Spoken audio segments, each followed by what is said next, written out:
हम तीनों लोग बचपन बाल सखा हैं। बाल सखा। हम लोगों के जो पिताश्री रहे वो भी सब बाल सखा रहे आपस में। अच्छा ये अब ये दूसरी पीढ़ी चल रही। फूल चढ़ा ये बाला पहला तो बाला जो तो यार कैसे काम। और वो कहाँ गए? शुक्ला जी कहाँ गए? अजीत शुक्ला जी। अजीत शुक्ला जी चले गए। अच्छा अच्छा।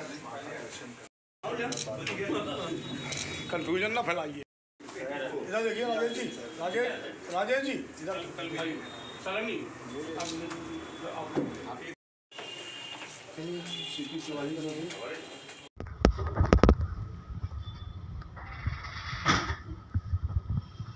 श्रीमद् भगवद गीता जयंती के समारोह में सम्मिलित हुआ।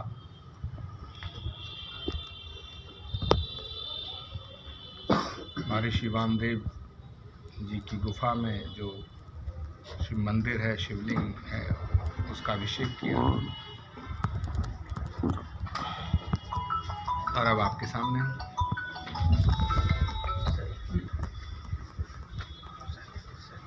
महाराज जी बुंदेलखंड में पहली बार आए? नहीं, ऐसा नहीं है। चित्रकूट और झांसी, ललितपुर, इनकी यात्राएं कई बार हो चुकी है। बांदा पहली। बांदा पहली, पर अब दोबारा आने की इच्छा है। बांदा की धरती ऐतिहासिक धरती है, सिद्ध महापुरुषों की धरती है, त्याग तपस्या बलिदानियों की धरती है, ऐतिहासिक धरती है। तो परमात्मा की कृपा हुई तो मैं पुनः आने की कोशिश करूँगा। आपने क्या देखा बांदा की धरती में, जैसे आप ऐतिहासिक बता रहे हैं, दोबारा आने की इच्छा व्यक्त कर रहे हैं? ऐतिहासिक, पौराणिक और प्राकृतिक दृष्टिकोण से सब कुछ बहुत अच्छा है। डेवलपमेंट के दृष्टिकोण से सब कुछ खराब है। विकास नाम की कोई चीज़ बांदा में मुझे नहीं दिखाई दी। चारों तरफ गंदगी के ढेर हैं। ऐसा लगता है कि यहाँ के जितने भी राजनेता हैं वो या तो अंधे हैं या उन्हें दिखाई दे रहा है तो कुछ करना नहीं चाहते।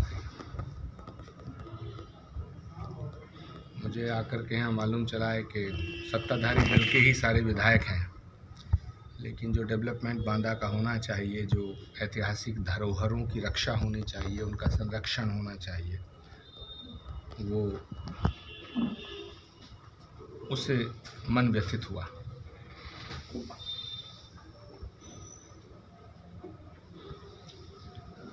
क्या लगता है बांदा में आगे कुछ विकास हो पाएगा या नहीं?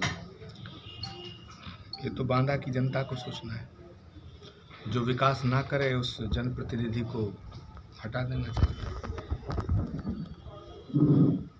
आखिर सरकार तो भाजपा की है, फिर भी मतलब भाजपा के ही लोग, क्योंकि समय चल रही है, वही लोग जो है यहाँ कुछ करवा नहीं रहे। भारतीय जनता पार्टी और उसके नेता दिग्भ्रमित हो गए।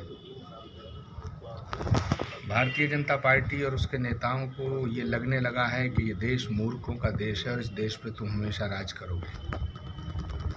उन्हें लग रहा है कि विपक्ष के, जनता के पास कोई विकल्प नहीं है, इसलिए सत्ता के अहंकार के नशे में चूर हो चुकी है भाजपा, और उसी का परिणाम है कि कुछ हो नहीं रहा है, सिर्फ बातें हो रही हैं। तो दोबारा आप अगर आएंगे तो क्या बांदा के लिए कुछ ऐसा उम्मीद? अभी मेरे हाथ में कुछ नहीं है, मैं सिर्फ प्रार्थना कर सकता हूँ। महाराज जी, ये जो कृषि कानून को लेकर चारों तरफ आंदोलन चल रहा है, तो इस कृषि कानून को लेकर आप कितना समर्थित हैं? देश का दुर्भाग्य है कि हलवाई अपनी मिठाई की कीमत खुद निर्धारित करता है, डॉक्टर अपनी दवाई की कीमत खुद निर्धारित करता है, बजाज अपने कपड़े के थान की कीमत खुद निर्धारित करता है, भोजनालय वाला, होटल वाला अपनी थाली की कीमत खुद डिसाइड करता है। लेकिन अफसोस की बात है कि देश के किसान के खून पसीने की जो कमाई है फसल, उसकी कीमत दूसरे निर्धारित करते हैं। भारत सरकार चिल्ला चिल्ला के कह रही है कि ये कानून किसानों के हित में है, लेकिन किसान चिल्ला चिल्ला के कह रहा है कि हमें ये कानून नहीं चाहिए।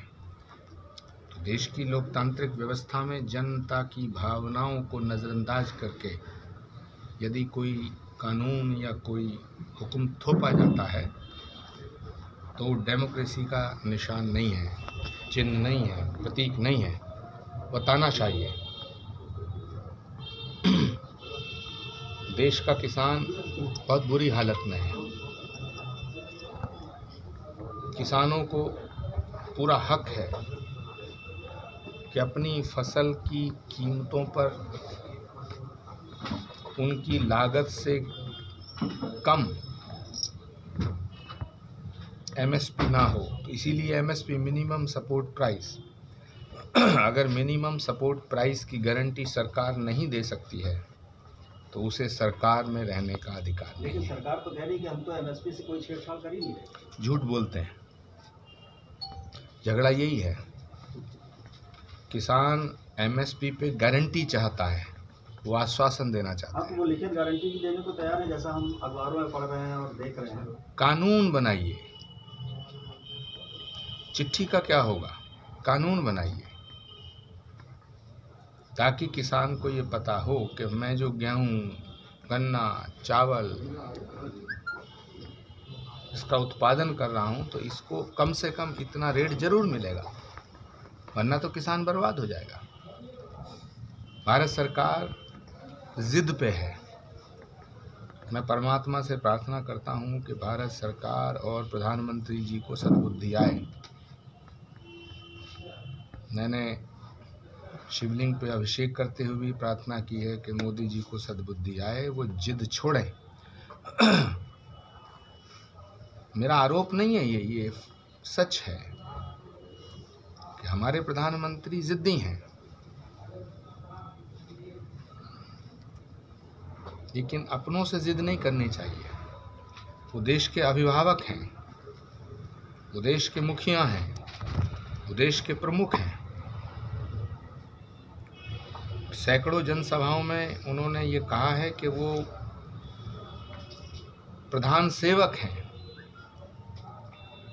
प्रधान सेवक इतना जिद्दी हो जाए ये उचित नहीं है। 22 दिन से किसान दिल्ली की दहलीज पर बैठे हुए दम तोड़ रहे हैं, लेकिन प्रधानमंत्री जी और बीजेपी का कोई राष्ट्रीय नेता, राज्य का मुख्यमंत्री, कोई सांसद, भारतीय जनता पार्टी का कोई नेता उनसे मिलने तक नहीं गया। ये तो गांधी के देश का अपमान है, ये तो सत्याग्रह का अपमान है, ये तो आंदोलन की तौहीन है, ये तो लोकतंत्र की व्यवस्था पर प्रश्न चिन्ह है।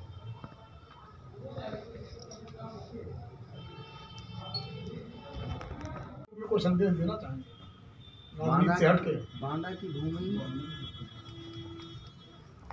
पवित्र भूमि है, वंदनीय है, और मेरा सूक्ष्म संदेश ये है कि बांदा ही वंदना के काबिल है। क्या बात।